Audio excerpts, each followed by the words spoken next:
Start.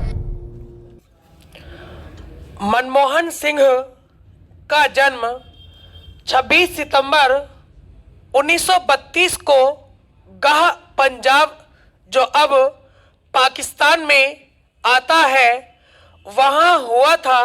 इनका जन्म सिख परिवार में हुआ था।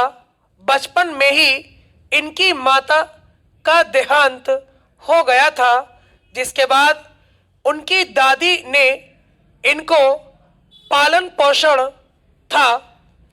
बचपन से ही मनमोहन सिंह जी तेज दिमाग के थे। उनका पढ़ने में बहुत मन लगता था। इस वजह से वे हर साल क्लास में टॉप करते थे। आज़ादी के समय हिंदुस्तान पाकिस्तान विभाजन के बाद उनके परिवार को अमृतसर आना पड़ा। आगे की पढ़ाई मनमोहन सिंह जी ने यहीं की। यहाँ के हिंदू कॉलेज में उन्होंने दाखिला लिया। ग्रेजुएशन के लिए मनमोहन सिंह जी चंडीगढ़ गए, जहां उन्होंने पंजाब यूनिवर्सिटी से अर्थशास्त्र में ग्रेजुएशन किया। आगे की पढ़ाई के लिए वे कैम्ब्रिज व ऑक्सफोर्ड यूनिवर्सिटी चले गए। पढ़ाई पूरी करने के बाद भारत लौटकर वे पंजाब यूनिवर्सिटी व दिल्ली स्कूल ऑफ इकोनॉमिक्स में प्रोफेसर बन गए। 1991 में मनमोहन सिंह जी ने सरकारी नौकरी छोड़ राजनीति में कदम रखा। इस समय पीबी नरसिम्हा राव प्रधानमंत्री चुने गए थे।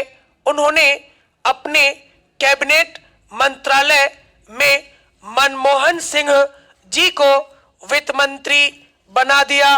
इस समय भारत बहुत बुरे आर्थिक दौर से गुजर रहा था। मनमोहन सिंह जी ने देश की अर्थव्यवस्था सुधारने के लिए कई देशों के दौरे किए। उन्होंने सबसे पहले सत्ता में आते ही लाइसेंस राज नाम की योजना को बंद किया। इसके अंतर्गत किसी भी बिजनेस में अगर कोई बदलाव होता है तो उसके लिए सरकार की अनुमति लेनी होगी।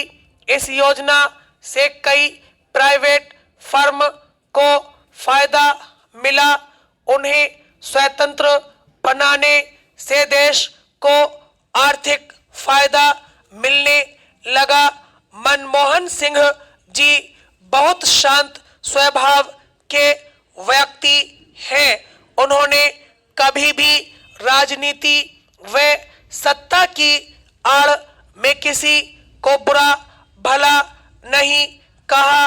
उनके इस शांत स्वभाव के चलते लोग उनका मजाक भी बहुत बनाया करते थे। लोग उन्हें सोनिया जी की कठपुतली कहते थे।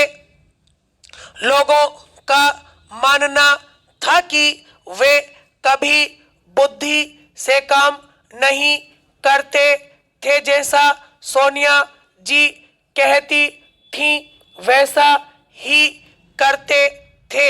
लेकिन मनमोहन जी ने कभी इन सब बातों पर ध्यान नहीं दिया।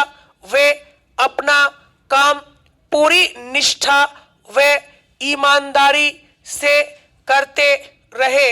यही वजह है देशवासी आज भी उन्हें आदर की दृष्टि से देखते हैं। मनमोहन जी अर्थशास्त्र पर अपने अनुभव के अनुसार बहुत सी पुस्तकें भी लिखी हैं। हम मनमोहन जी के अच्छे स्वास्थ्य व लंबी आयु की कामना करते हैं। स्टॉप।